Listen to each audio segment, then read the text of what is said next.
Hello student, good morning, good afternoon and good evening student. ये तीनों wishes मेरी इसलिए हैं कि आप जिस भी समय मेरी वीडियो देख रहे हैं, मेरी वेल विशेज़ हमेशा हमेशा आपके साथ है। स्टूडेंट, लास्ट क्लास में हम लोगों ने टाइप्स ऑफ सॉल्यूशंस देखे थे। वहाँ पर हमने ट्रू सॉल्यूशंस देखा था, यानी टाइप्स ऑफ मिक्सचर्स में हमने ट्रू सॉल्यूशन डिस्कस किया था, हमने सस्पेंशन डिस्कस किया था और वहाँ पर कोलाइडल सॉल्यूशन भी डिस्कस किया था, और तीनों को डिफरेंशिएट फॉर्म में हम लोगों ने वहाँ पढ़ा था। आज हमें कोलाइडल सॉल्यूशन और कोलाइड्स को थोड़ा सा और ब्रीफ पढ़ना है, तो उसको डिस्कशन में लाने के लिए आज हम लोग क्या डिस्कस करने वाले हैं, कोलाइडल सॉल्यूशंस का, कि टाइप्स ऑफ कोलाइडल सॉल्यूशंस। और टाइप्स ऑफ कोलाइडल सॉल्यूशन किस बेस पर? On the basis of their physical properties. उनकी फिजिकल प्रॉपर्टीज़ पर, कोलाइडल सॉल्यूशन के कंपोनेंट्स की फिजिकल प्रॉपर्टीज़ पर हम कोलाइडल सॉल्यूशन को कितने पार्ट्स में बांट सकते हैं, वो आज की क्लास में हम लोगों को डिस्कस करना है। लास्ट क्लास में मैंने आप लोगों को एक कंडीशंस बताई थी। कोलाइडल सॉल्यूशन के टर्म में हमारे पास दो चीज़ें होती हैं, एक को बोलते हैं हम डिस्पर्स्ड फेस, एक कंपोनेंट को बोलते हैं डिस्पर्स्ड फेस, और दूसरे कंपोनेंट को बोलते हैं डिस्पर्जन मीडियम। डिस्पर्स्ड फेस बिल्कुल वैसा ही होता है जैसे सॉल्यूशन के अंदर सॉल्यूट को हमने डिस्कस करा था। सॉल्यूशन का मतलब होता है कि एक सॉल्यूशन में हम लोगों ने पढ़ा था कि solution is a homogeneous mixture. Solution भी एक तरीके का होमोजीनियस मिक्सचर होता है और वो दो कंपोनेंट से मिलकर बना होता है। First solute and second is solvent. Solute के केस में हम लोगों ने पढ़ा था कि सॉल्यूट वो होता है जिसका अमाउंट कम होता है, the substance which is in limiting amount. जो वो सब्सटेंस सॉल्यूशन के अंदर, वो सब्सटेंस जो कम अमाउंट में होता है उसे सॉल्यूट बोला जाता है। The substance which is in excess amount that is solvent. Solution के अंदर वो कंपोनेंट जो ज़्यादा अमाउंट में होता है वो सॉल्वेंट होता है। लास्ट क्लास में मैंने आप लोगों को ये बताया था कि किसी भी सॉल्यूशन के अंदर सॉल्वेंट हमेशा वन ही होता है, सॉल्यूट एक से ज़्यादा हो सकते हैं। इसी तरीके से जब आपको सॉल्यूट और सॉल्वेंट क्लियर होता है, तो सॉल्यूट और सॉल्वेंट को आपको जब क्लियर है, तो हमने क्या कहा, कोलाइडल सॉल्यूशन के अंदर हम सॉल्यूट या सॉल्वेंट वर्ड यूज़ नहीं करते हैं। ये सारी बातें मैं लास्ट क्लास में आपको बता चुका हूँ, बस रिव्यू दे रहा हूँ। कोलाइडल सॉल्यूशन के अंदर हम सॉल्यूट या सॉल्वेंट वर्ड यूज़ नहीं करते हैं। हम कोलाइडल सॉल्यूशन के केस में dispersed phase and dispersion medium use करते हैं। Dispersed phase is just like the solute होता है, यानी वहाँ सॉल्यूशन के अंदर हम जिस चीज़ को सॉल्यूट कहते थे, यानी उस सब्सटेंस को जिसका अमाउंट कम होता है उसको सॉल्यूट कहते थे, यहाँ पर सॉल्यूट की जगह हम क्या बोलेंगे, डिस्पर्स्ड फेस।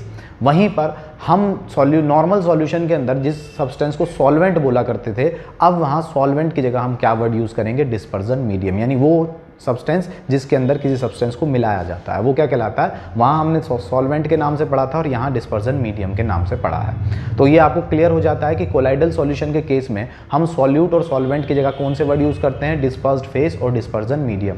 इनका वैसा ही बिहेवियर होता है जैसे सॉल्यूशन के अंदर सॉल्यूट और सॉल्वेंट का नेचर होता है, इसी तरीके से कोलाइडल सॉल्यूशन के अंदर डिस्पर्स्ड फेस और डिस्पर्जन मीडियम का वर्क का नेचर होता है। अब कोलाइडल सॉल्यूशन को उनकी फिजिकल प्रॉपर्टीज़ पे, यानी अगर सॉल्यूट हमारा सॉलिड हो, सॉल्वेंट यानी डिस्पर्स्ड फेस हमारा सॉलिड हो, डिस्पर्जन मीडियम हमारा लिक्विड हो, तो कैसा सॉल्यूशन कोलाइडल सॉल्यूशन बनेगा। यानी जब इनकी फिजिकल स्टेट, अलग अलग फिजिकल स्टेट जब होती हैं डिस्पर्स्ड फेस और डिस्पर्जन मीडियम की, तो बहुत सारे तरीके के कोलाइडल सॉल्यूशंस बनते हैं और उन कोलाइडल सॉल्यूशंस को आज हम लोगों को डिस्कस करना है। चलिए स्टार्ट करते हैं। तो ये जो है, ये एक चार्ट मैंने आप लोगों को फॉर्म किया है आप लोगों के लिए, और ये कोलाइडल सॉल्यूशन का चार्ट है। कोलाइडल सॉल्यूशन का चार्ट का मतलब है कि किस किस तरीके के कोलाइडल सॉल्यूशन फॉर्म होते हैं, उन कोलाइडल सॉल्यूशंस को क्या कहा जाता है, और वो कोलाइडल सॉल्यूशन कब, यानी डिस्पर्स्ड फेस सॉलिड होगा, कोलाइड है ना, डिस्पर्जन मीडियम लिक्विड होगा, तो कैसा सॉल्यूशन बनेगा, उसको क्या बोला जाएगा और उसके एग्जांपल्स क्या होंगे। तो ये सारी बातें आज हमें कोलाइडल सॉल्यूशंस की करनी है। तो फर्स्ट थिंग कि कोलाइडल सॉल्यूशन हमारे पास 8 टाइप्स का होता है, 8 टाइप का। अब मैं क्या करूंगा, अब मैं आपको ऐसे एक्सप्लेन करूंगा कि डिस्पर्स्ड मीडियम का मतलब किसी सॉल्यूशन को बनाने के लिए जिसके अंदर किसी चीज़ को मिलाया जाता है, जिसका अमाउंट ज़्यादा होता है, या हम कहें कि जिस चीज़ के अंदर मिलाया जाता है उसे बोलते हैं मीडियम, यानी जिसे हम सॉल्वेंट बोलते थे मीडियम। अब यहाँ हम मीडियम को कांस्टेंट करके हर बार डिस्पर्स्ड फेस चेंज करेंगे, और डिस्पर्स्ड फेस जैसे जैसे चेंज करेंगे कोलाइडल सॉल्यूशन का नाम और उसके एग्जाम्पल्स चेंज होते जाएंगे। चलिए करते हैं स्टार्ट। तो हम क्या कर रहे हैं, हम कर रहे हैं टाइप्स ऑफ कोलाइड्स पढ़ रहे हैं, किसके बेस पर, on the basis of their physical properties. Physical properties आपको पता है, फिजिकल स्टेट, सॉलिड, लिक्विड और गैस के टर्म में। तो अगर हमारा डिस्पर्जन मीडियम यानी जिसमें मिलाया जा रहा है वो सॉलिड है, डिस्पर्जन मीडियम क्या है, सॉलिड, यानी जिस चीज़ के अंदर मिलाया जा रहा है वो चीज़ क्या है, सॉलिड, और जिसको मिलाया जा रहा है वो भी सॉलिड है। तो यानी हमारा डिस्पर्जन मीडियम की स्टेट भी सॉलिड हो और डिस्पर्जन फेस की भी जिस चीज़ को मिला जा रहे हैं वो भी सॉलिड हो, तो सॉलिड और सॉलिड मिलके एक स्पेशल तरीके का कोलाइड बनाते हैं या कोलाइडल सॉल्यूशन बनाते हैं, और उसका नाम क्या होता है? तो उसका नाम होता है सॉलिड सोल। उस कोलाइडल सॉल्यूशन का नाम क्या होता है? Solid sol. तो जब एक डिस्पर्जन मीडियम की स्टेट सॉलिड होगी, डिस्पर्स्ड फेज जिसको मिला रहे हैं उसकी भी स्टेट सॉलिड होगी, तो हमारे पास जो कोलाइडल सॉल्यूशन फॉर्म होके आएगा उसको हम क्या बोलते हैं? Solid sol. और सॉलिड सोल का जो एग्जांपल होता है बच्चों, वो होता है ग्लास, कांच। इसी तरीके से जेमस्टोन, राशि के रत्न। राशि के रत्न जैसे हम लोग पहनते हैं ना, जो स्टोन्स पहनते हैं, जेमस्टोन, राशि के रत्न, मूंगा है ना, हम कहते हैं ये नीलम है, ये हीरा है, ये पन्ना है, वो सब क्या है? वो एक तरीके के कोलाइडल सॉल्यूशन है। कैसे कोलाइडल सॉल्यूशन है? सॉलिड सोल टाइप के कोलाइडल सॉल्यूशन है, जिसके अंदर डिस्पर्जन मीडियम यानी जिसके अंदर उसको मिलाया जा रहा है वो भी सॉलिड है, और जो मिला था वो भी, जिसको मिलाया गया था वो भी सॉलिड है। जब सॉलिड डिस्पर्स फेस हो, सॉलिड डिस्पर्जन मीडियम हो, तो हमारा कोलाइडल सॉल्यूशन सॉलिड सोल कहलाता है, और उसके एग्जाम्पल ग्लास और जेमस्टोन हो सकते हैं। इसी तरीके से अगर हमारा डिस्पर्जन मीडियम सॉलिड है, मीडियम तो हमने कांस्टेंट किया हुआ है 3 बार, डिस्पर्जन मीडियम तो अब भी सॉलिड है, यानी जिसके अंदर मिला रहे हैं वो तो सॉलिड है, लेकिन इस बार जिसको मिला रहे हैं वो लिक्विड है। डिस्पर्स मीडियम सॉलिड है, और मिलने वाली चीज़ फेस जो है हमारा फेस, डिस्पर्स फेस, वो क्या है? लिक्विड। यानी इस बार सॉलिड के अंदर जब हम लिक्विड मिला रहे हैं तो जो कोलाइडल सॉल्यूशन बन के आएगा उसको बोला जाएगा जेल। जैसे आप जेली खाते हो, जेली वाली टॉफ़ी आती है, आप टॉफ़ी खाते हो, कैसी होती है? कैसी होती है? आप कहोगे कि वो प्योर सॉलिड होती है, क्या वो दबती नहीं है? क्या वो आपके दांतों से कटती नहीं है? कटती है, ठीक है, लेकिन वो सॉलिड कैसी होती है? ऐसी सॉलिड होती है जैसे उसके अंदर कुछ लिक्विड भरा हुआ हो, तभी तो वो सॉफ्ट सी होती है। तो क्या मीडियम क्या था? सॉलिड। कोई सॉलिड मटेरियल लिया गया था और उसके अंदर क्या मिला दिया था? कोई लिक्विड मिला दिया था, और दोनों को, सॉलिड और लिक्विड को जब आपस में मिलाया गया तो क्या बना? जेल। और जेल क्या है? एक कोलाइडल सॉल्यूशन का एग्जाम्पल है। कैसे कोलाइडल सॉल्यूशन का एग्जाम्पल है?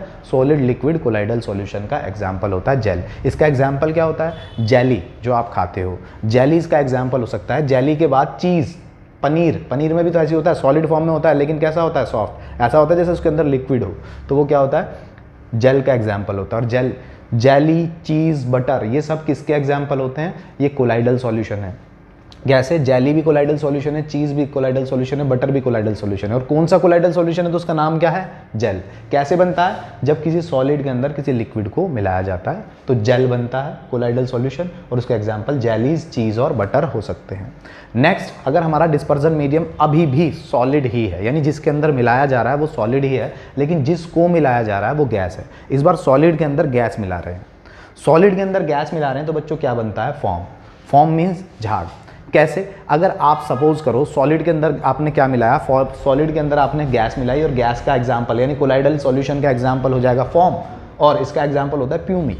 प्यूमिक का मतलब होता है सॉलिड के अंदर गैस। अब किसी सॉलिड के अंदर गैस का एग्जाम्पल देखा है आपने? जैसे आप क्या लो, आप एक वो लो, फॉर्म लो, फॉर्म होती है ना, फॉर्म जो हमारे कुशन्स में डलती है, उस फॉर्म में आप उसे ऐसे दबाओगे तो वो दब जाएगा, फिर उसे छोड़ोगे तो वो वापस सॉलिड फॉर्म में आ जाएगा। तो क्या है? वो है तो सॉलिड, लेकिन उसके अंदर कितने सारे पोर्स हैं, और वो छोटे छोटे पोर्स में क्या भरी हुई है? हवा। जैसे ही आपने उनको प्रेस किया वो सारी हवा बाहर चली गई, तो वो कम सिकुड़ गया। जैसे ही आपने छोड़ा वो हवा फिर आ गई, तो वो वापस आ गया। तो ये कैस किसका एग्जाम्पल होता है? फॉर्म भी एक कोलाइडल सॉल्यूशन का एग्जाम्पल है, और उसका एग्जाम्पल यानी वो क्या है? फॉर्म। और वो कैसे बनती है? सॉलिड के अंदर क्या होते हैं? छोटे छोटे पार्टिकल्स होते हैं, छेद होते हैं, होल्स होते हैं, उसके अंदर क्या भरी होती है? गैस। तो इसका एग्जाम्पल प्यूमिक होता है। नेक्स्ट एग्जाम्पल की बात करते हैं तो डिस्पर्जन मीडियम। इस बार मीडियम हम लिक्विड ले रहे हैं, यानी जिसको मिलाया जा रहा है वो लिक्विड है, जिस सब्सटेंस को मिलाया जा रहा है वो लिक्विड है, और जिसके अंदर मिलाया जा रहा है वो लिक्विड है, और जिसको मिला रहे हैं वो सॉलिड है। लिक्विड के अंदर अगर हम सॉलिड मिला रहे हैं तो लिक्विड के अंदर सॉलिड फॉर्म मिलाने पर हमारे पास जो बनता है, जो कोलाइडल सॉल्यूशन बनता है, उसको क्या बोला जाता है? सॉल। उसको क्या बोला जाता है? सॉल।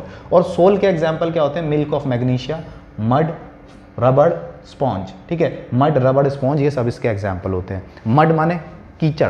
कीचड़ जो होता है, कोई कीचड़ के अंदर क्या होता है? पानी के अंदर जब मिट्टी मिल जाती है ना, तो वो क्या बन जाता है? उसे बोलते हैं मड, कीचड़ बोल देते हैं। और वो कैसे बनता है? लिक्विड के अंदर सॉलिड मिलाकर। तो लिक्विड के अंदर जब आप सॉलिड मिला दोगे तो वो एक कोलाइडल सॉल्यूशन है एक्चुअल में। जो आपकी नालियों में काला काला निकलता है ना, वो क्या है? कोलाइडल सॉल्यूशन है, और उसे क्या बोलेंगे? सोल।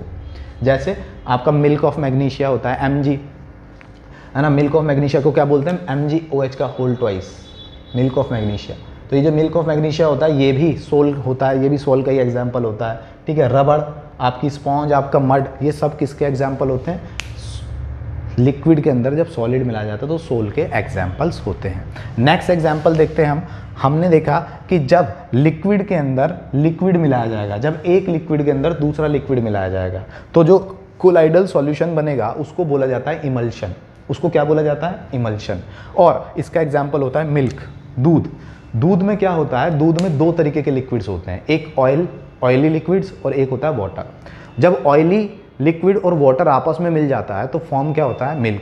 तो जब एक लिक्विड में दूसरा लिक्विड मिलता है तो उसको क्या बोलते हैं? वो एक कोलाइडल सॉल्यूशन बनता है, और वो कोलाइडल सॉल्यूशन क्या होता है? इमल्शन। और इमल्शन का एग्जांपल क्या होता है? मिल्क। फेस क्रीम, आप जो अपने चेहरे पर क्रीम लगाते हो, फेयर एंड लवली, है ना, तो फेयर एंड लवली जो है, फेयर एंड हैंडसम भी ले लेते हैं, अगर लड़के देख रहे हैं तो फेयर एंड हैंडसम, लड़कियां देख रहे हैं तो फेयर एंड लवली। लैक्मे वैक्मे की भी लगाते हो? नहीं लगाते? चलो कोई बात नहीं। तो मिल्क और फेस क्रीम, फेस क्रीम का मतलब फेस क्रीम में भी तो ऐसा ही है, वहाँ पानी लिक्विड है और कोई ऑयली चीज़ मिली हुई है, और उन दोनों के मिक्सचर को हम क्या बोल रहे हैं? इमल्शन। जहाँ डिस्पर्स फेस और डिस्पर्जन मीडियम दोनों ही लिक्विड होते हैं तो वो इमल्शन कहलाता है, और मिल्क एंड फेस क्रीम इसका एग्जाम्पल होते हैं।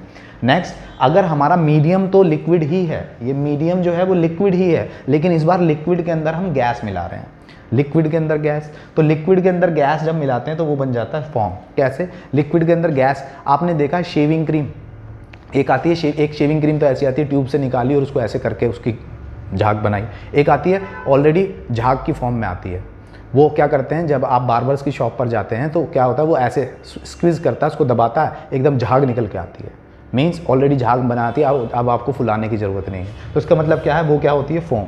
कैसे? उस लिक्विड के अंदर क्या भरा हुआ है? गैस। जैसे ही वो लिक्विड था, उसके अंदर लिक्विड और गैस का कॉम्बिनेशन है, जैसे उसने प्रेस किया तुरंत गैस और लिक्विड का कॉम्बिनेशन मुंह पर आ जाता है झाग की फॉर्म में। तो शेविंग क्रीम किसका एग्जांपल होती है? जब लिक्विड के अंदर गैस मिलाई जाती है। तो लिक्विड के अंदर जब गैस, जब हमारा मीडियम लिक्विड होगा, फेस हमारा गैस होगा, तो वो जो कोलाइडल सॉल्यूशन बन के आएगा वो होगा फॉर्म, और इसका एग्जांपल होता है शेविंग क्रीम। अब आप कहेंगे फॉर्म दो तरीके के होते हैं। हाँ जी, दो तरीके के होते हैं। जब सॉलिड के अंदर गैस मिलाई जाएगी तब भी फॉर्म ही बोलेंगे, और जब लिक्विड के अंदर गैस मिलाई जाएगी तब भी फॉर्म ही बोलेंगे, लेकिन दोनों के एग्जाम्पल अलग अलग होंगे, दोनों के एग्जाम्पल अलग अलग होंगे। अब गैस के अंदर क्या मिलाया जा रहा है स्टूडेंट?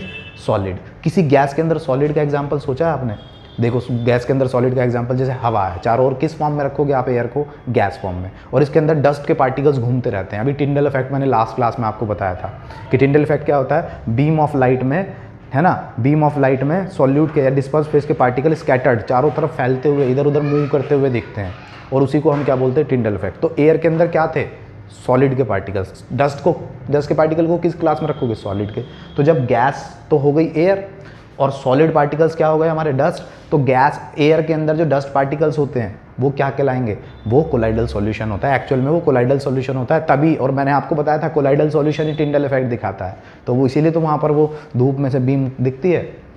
तो इसका एग्जाम्पल क्या होगा? जब गैस के अंदर सॉलिड मिलेगा तो इसका एग्जाम्पल होगा, यानी उस कोलाइडल सॉल्यूशन को बोला जाएगा एरोसोल, और इसका एग्जाम्पल होगा स्मोक। धुआं में भी तो यही होता है, धुआं सा हो रहा है, ये धुआं सा रहने दो, गाना था ना, आपने सुना है? पता नहीं सुना? ये धुआं सा रहने दो, मेरे दिल की बात कहने दो, इस तरह का गाना था। सो छोड़िए, चलिए। गैस के अंदर सॉलिड आ रहा है तो क्या होगा? एरोसोल। और एरोसोल होगा तो वो क्या, इसके एग्जाम्पल क्या होते हैं? स्मोक, धुआं, यानी हवा के अंदर क्या है? डस्ट के पार्टिकल्स आ गए हैं। ऑटोमोबाइल एग्जॉस्ट का मतलब है गाड़ियों से निकलने वाला धुआं, वहाँ से एयर की फॉर्म में धुआं निकलता है, और एयर के साथ कुछ और पार्टिकल्स, केमिकली पार्टिकल्स भी होते हैं। तो वो किसका एग्जाम्पल है? जब गैस के अंदर सॉलिड पार्टिकल्स आ गए हैं तो उसको एरोसोल, कोलाइडल सॉल्यूशन का एग्जाम्पल होता है एरोसोल, और वो होते हैं स्मोक और ऑटोमोबाइल एग्जॉस्ट। इसी तरीके से लास्ट हमारा जो होता है वो होता है गैस। जब अब की फिर दोबारा गैस के अंदर ही लिक्विड मिला रहे हैं, पहले गैस के अंदर सॉलिड मिलाया था, इस बार गैस के अंदर लिक्विड मिला रहे हैं। गैस के अंदर लिक्विड मिला रहे हैं तो कोलाइडल सॉल्यूशन तो अब भी एरोसोल ही होगा, नाम अब भी एरोसोल होगा, लेकिन इसके एग्जाम्पल अलग हो जाएंगे। एग्जाम्पल हो जाएगा फॉग, क्लाउड, मिस्ट, है ना। हाँ भाई, क्या चल रहा है? फॉग चल रहा है, अभी बहुत चल रहा था, फेमस था, जिससे पूछो सर क्या चल रहा है? फॉग चल रहा है। फॉग का मतलब क्या होता है? फॉग का मतलब होता है कि एयर के अंदर जब मॉइस्चर आ जाता है, एयर के अंदर जब मॉइस्चर आ जाता है तो उसे क्या बोला जाता है? फॉग। तो एयर किस फॉर्म में होगी? गैस फॉर्म में। और मॉइस्चर किस फॉर्म में होगा? लिक्विड फॉर्म में। तो गैस के अंदर जब लिक्विड आ गया तो वो क्या है? एरोसोल। और उसका एग्जाम्पल क्या होगा? फॉग, क्लाउड या मिस्ट। बादल भी इसी तरीके के होते हैं, एयर के अंदर जब पानी भर जाता है, पानी आ जाता है तो बादल बन जाते हैं। तो ये भी किसका एग्जाम्पल है? जब मीडियम हमारा गैस हो, डिस्पर्स फेस हमारा लिक्विड हो तो उसको एरोसोल बोलते हैं और इसका एग्जांपल फोग, क्लाउड या मिस्ट होता है। तो आप देखिए इस तरीके से इस छोटे से क्लासिफिकेशन की फॉर्म में ये 8 तरीके का क्लासिफिकेशन यहाँ हो सकता है। कोलाइडल सॉल्यूशन 8 तरीके के होते हैं। कब? जब डिस्पर्स फेस और डिस्पर्जन मीडियम की फिजिकल स्टेट के अलग अलग होने से कोलाइडल सॉल्यूशन अलग अलग होते जाते हैं, और ये सब इसके एग्जाम्पल होते हैं। आपके सिलेबस में 2 क्वेश्चन यहाँ से आते हैं, तो ये बड़ा इंपॉर्टेंट पार्ट है, आप इसको देख लीजिए। फिर हम देखते हैं नेक्स्ट टॉपिक को, देख लीजिए आप इसको एक बार।